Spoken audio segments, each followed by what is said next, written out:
We expect our first responders to be perfect, and then we just throw them out. I know that I struggled with it, and I have a good support system. And I'm like, if I'm struggling, what about other people? I just think that most first responders wait until they are struggling to get help. Welcome to Retirement Revealed. I'm your host, Jeremy Keil, and we're going to turn your retirement savings into retirement income. Today, we're talking with Kimberly Stratman about retirement for first responders. Kimberly, welcome to the show. Thank you so much for having me. You got it. And you got into the idea of helping first responders retire because you yourself was are a first responder. Tell me a little bit about your career and what you did for a living. Okay, so I was lucky enough to work for the Dallas Police Department for a little over 30 years. And the last 20 of that, I was a lieutenant, which does kind of change your career a little bit from being a straight patrol officer. I loved it, but I actually missed the straight patrol officer stuff. So it was kind of one of those double-edged swords. The higher you promote, the farther you get away from what you really like doing. Mm-hmm. But it did give me some freedom to explore some other things in law enforcement and share that information, through our training programs and stuff. So I learned that I really liked sharing information and teaching. And I kind of figured out that I was going to be like a lifelong learner. But outside of that, 30 years as a cop in a major city, that's a long time. That's a long time. And I liked it. And it was great up until it wasn't. And then I knew that it was time to go. My husband has been on the Dallas Police Department 35 years. Oh, wow. And he's a SWAT officer. And he's thinking about retiring next year. So we'll see how that goes. But Yeah. I am the daughter of a cop, the sister of a cop, the mother of Sure. a cop. I mean, so it's kind of a world that I did not realize that I was immersed in, but I am definitely in the cop world. Yeah, well, the police officer yourself, but daughter, sister, mother, and wife of a cop. Oh my goodness, you're surrounded on all sides. Yeah, yeah. Oh, that's good. Now, I've got a friend who's a police officer, and he says all these cop shows are completely unrealistic because they never show the paperwork. I imagine. Tell me a bit about that. Very, very true. It's funny that you mentioned that because that's been kind of my thing lately to talk Mm-hmm. about. I mean, the irony of this conversation is I guess there's no coincidences, right? Sure. So, but let's think about this. So we have this whole mega entertainment that is all about cops Mm-hmm. or first responders or even our military people, Yeah. and how everything that makes us good to write about and makes for good viewing destroys marriages and careers, right? Yeah, I suppose, right? Yeah, Yeah. I mean, you have the damaged person who so everybody so badly wants to love, but they can't because they can't communicate or because they're drinking or they're not sleeping or they have night. I mean, it's whatever it is, right? And then we shoot somebody on TV and you look down and you walk away, and there's no paperwork and there's no being off work and there's no courts, there's no media, no nothing. So you have all that stuff. And I like a good cop show also. And I read books about stuff like that. But in reality, it makes us, we're sexy and everything in entertainment, Yeah. but we really can suffer in our personal lives because Yeah. of that.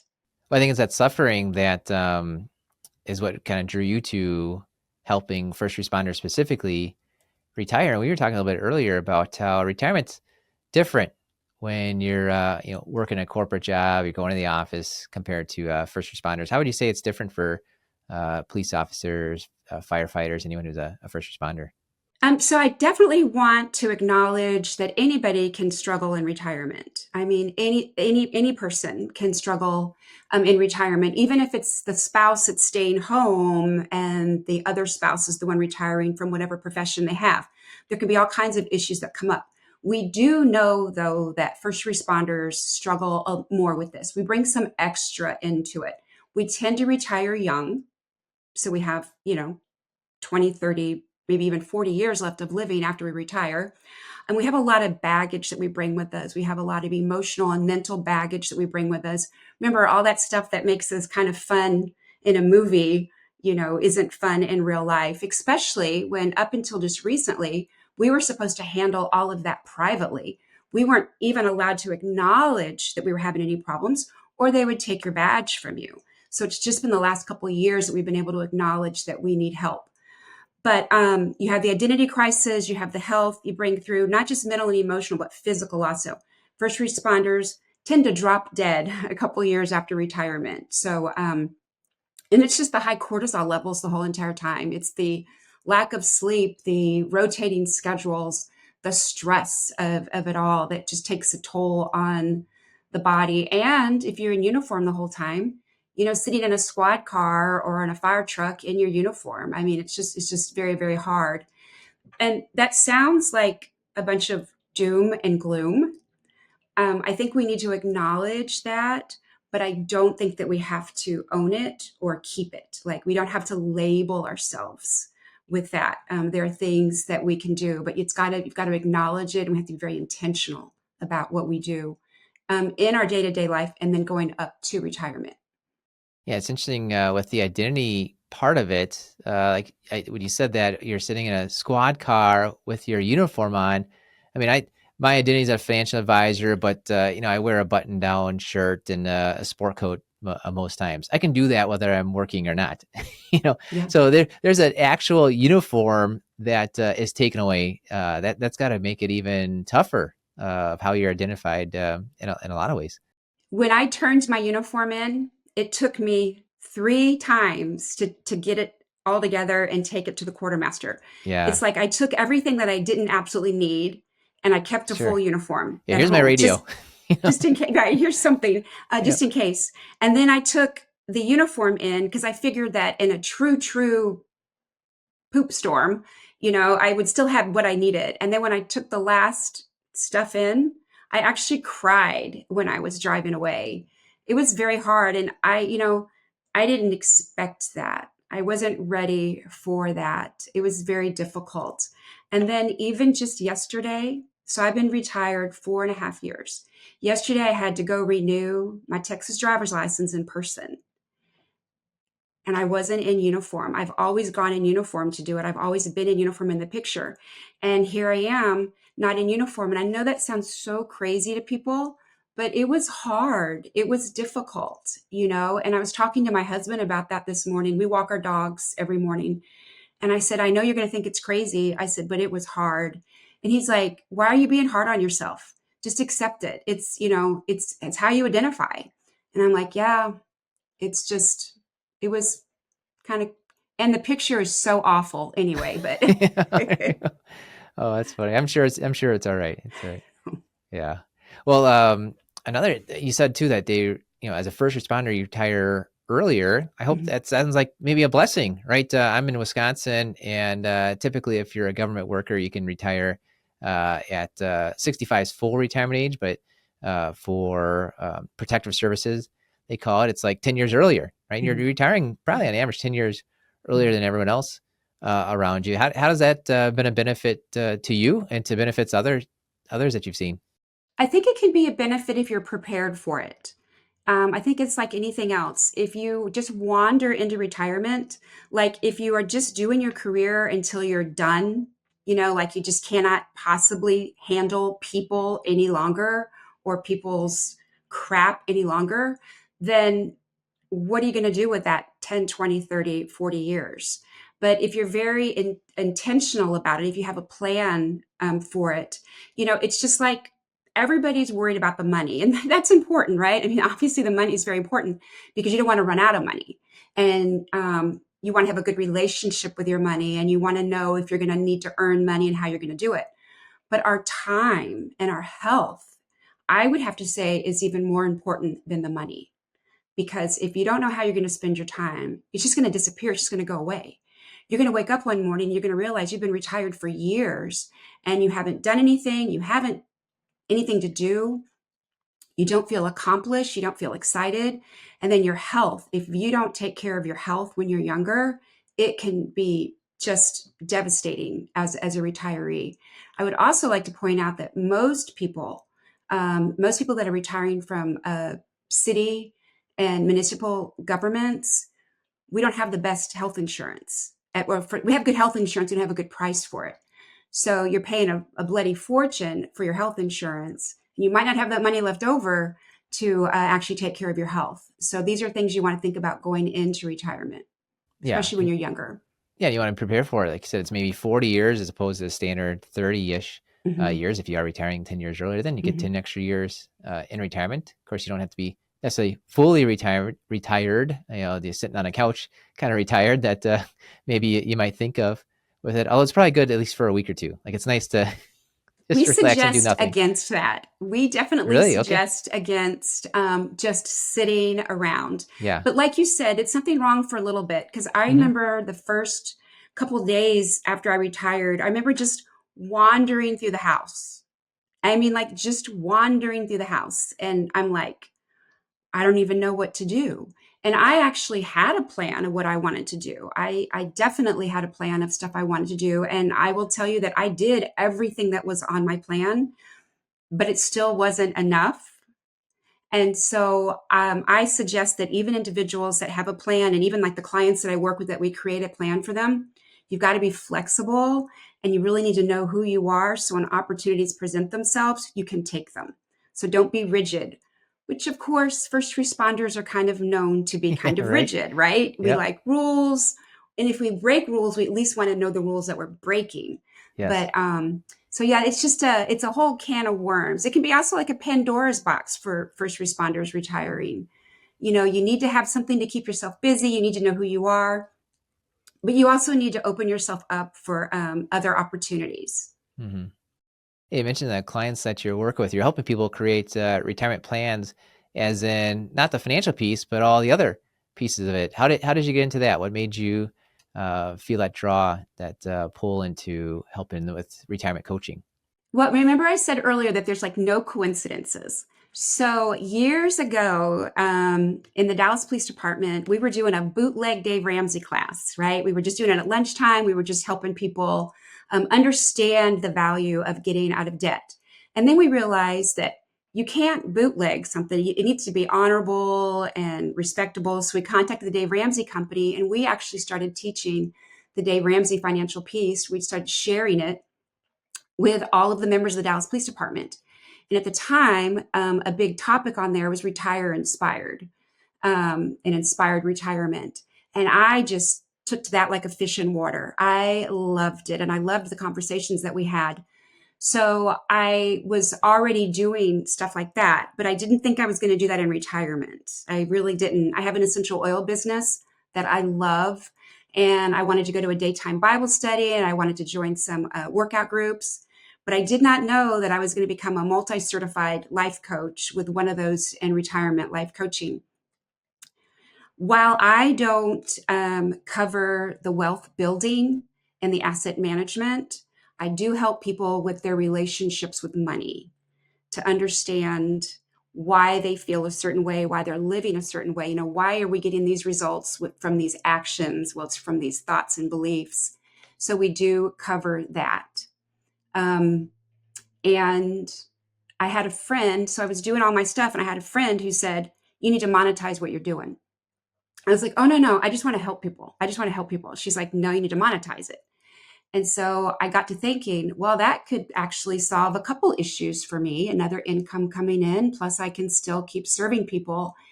And so my husband and I started researching it, and I was already earning my life coach certification.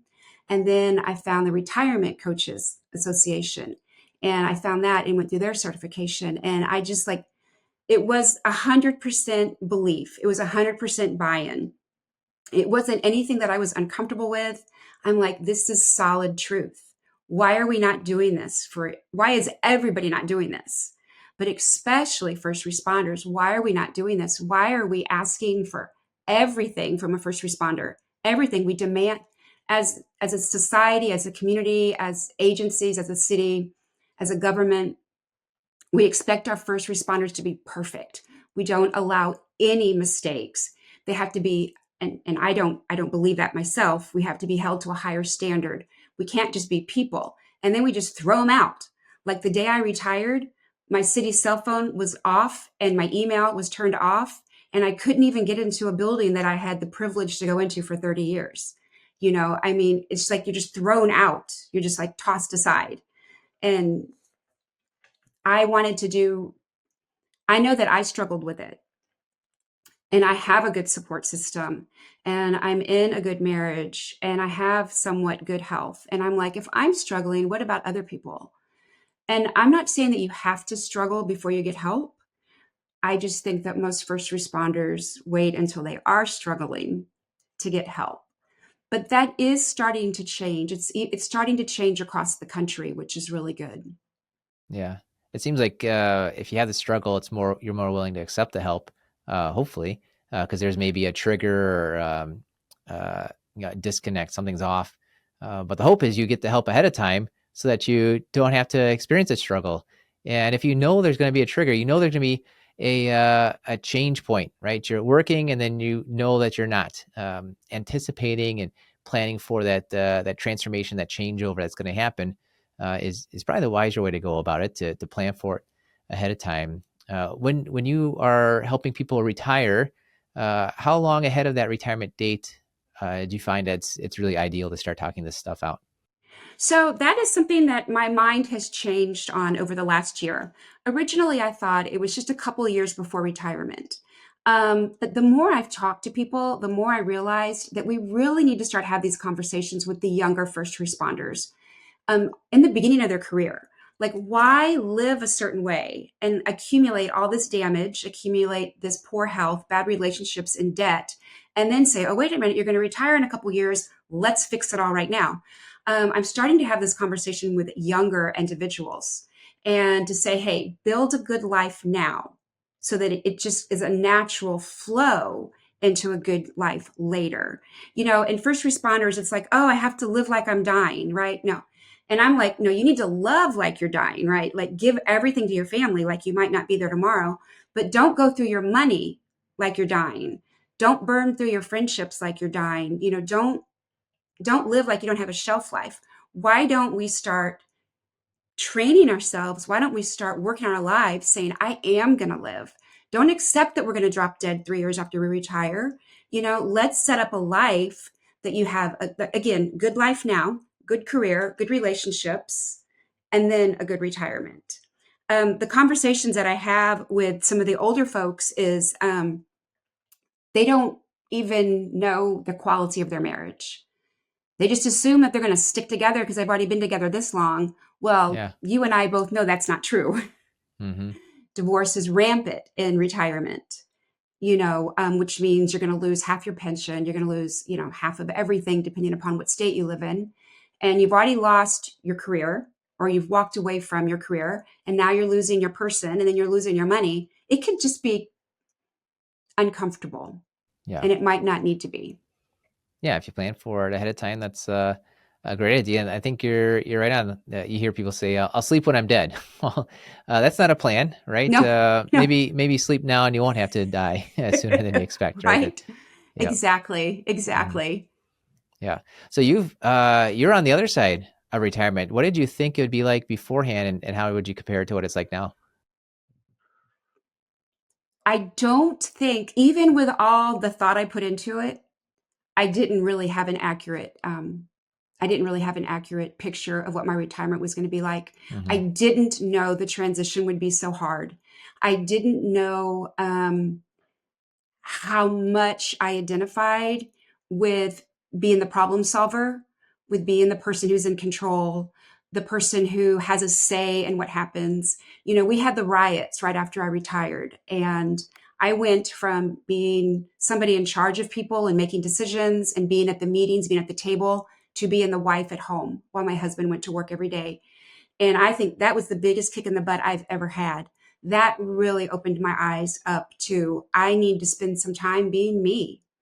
I need to spend some time on, what do I want in life? What do I want to bring to life? What do I think life has for me? And what's my responsibility in this? And it's not to sit home and feel like I've been cheated out of something, because I wasn't cheated out of anything. Life is out there, and I needed to really take some steps to live it. And it's funny because I also had to learn that I could say no. I had to learn that I could say, no, I don't want to do that. And I could start doing something and then stop if I didn't want to keep doing it. So think about this. If you're a long-term time public servant, you've been there a long time, right? And there are many, many times when you could have quit and walked away, but you didn't, because that's not how you're wired. You're wired to stay there till the end and to get the pension and all the rest of that stuff. And I'm a military brat. So my dad was career military. So I was just like, when you're there, you do your job. You agree to do it, you do it. So I got this little part-time job at a plant shop, loved it, a garden center, loved it. And then one day I didn't want to do it anymore. And I'm like, oh my gosh, what am I going to do? And I said, what do I mean what I'm going to do? I'm going to walk in and give up my 2-week notice is what I'm going to do. But that was actually hard for me because I'm like, well, you can't quit. You're not a quitter. You can't quit. And then I realized, you don't let people down. You don't destroy systems, but there are ways to get out of what you're doing. That was very interesting to me. I've been able to help some clients with that since then. Yeah, I believe it. Military brat to police officer. You've had an entire lifetime of saying yes, sir. Yeah, Right? structure the whole way. Yeah. Absolutely. Oh my goodness. Absolutely. Good. Well, what would you say? Like, give me one or two steps, maybe, of what made your retirement successful that we can take. Like, what are a couple things we should be doing ahead of time to make sure this retirement transition is successful? So I would be negligent if I didn't mention looking into your finances. So you need to work with somebody that is going to help you with your finances. And I find a lot of people are afraid to do that. They're afraid they haven't invested enough, or they don't actually know what they need. I'm actually on staff at a financial asset company. And that's what I do for her is I help people with those conversations and with that thought process. We find that if people are able to look at their money, sometimes they'll look at the rest of their life, right? And outside of the financial aspect of it, I would say I'd start addressing health issues, know your numbers, be brutally honest with yourself. If you can't walk around the block, if you can't go out and do normal stuff, pick boxes up and do stuff like that, start addressing that. It could be injury related, like you got injured at work. It could just be long term, chronic injuries, or it could be through lifestyle, which is what first responders really suffer with. We suffer with the high blood pressure, the blocked arteries, the type 2 diabetes, and all that leads, of course, to the kidney trouble and all that. So I would say work on your health and work on your relationships. You have to know if your marriage is strong. You have to know it. If it isn't going to work, then start getting out of it. If you want to make your marriage work, start strengthening it. Work with your relationship with your children. So many first responders, they're earning all this money, they're doing all the rest of the stuff, and they're doing it for their family. They're doing it for their family. But their family doesn't even really need them besides the money, because the first responder hasn't been at any of the events, any of the parties. They haven't been there for the real life stuff with the children. And so the retiree thinks, when I retire, I'm going to spend all this time with my kids. Well, the kids have moved on. Yeah. And I'm not saying it's too late. I will never tell somebody it's too late, even though it probably sounded like I was saying it was too late. But the earlier the better. Yes, yes, yes. And there's nothing wrong with throwing yourself on the sword and saying, son, daughter, wife, husband, whatever, I'm sorry. I didn't put you first. I didn't make you important. I thought I was, but I wasn't. What can I do now? And listen to them and Mhm. listen to what they say. And again, step outside of that potential control, step outside of that potential, what's best. And remember, I'm not saying that critically. Society has demanded that we know what's best. We're supposed to get out of a police car, out of a fire truck, out of an ambulance, and know right away what to do. Mhm. So, of course, that translates into our homes. So, yeah, I would Yeah. say health and relationships. Yeah, it's like if you know the money's good, that gives you almost permission to work on the more important things, the health and relationships. Mhm. I'm just the word triage just came to mind to Yeah. me. Just you triage the situation, triage yourself about your Mhm. money, your health, and your relationships, and start working on it on Yeah. the priorities that matter to you. And you can do more than one thing at a time.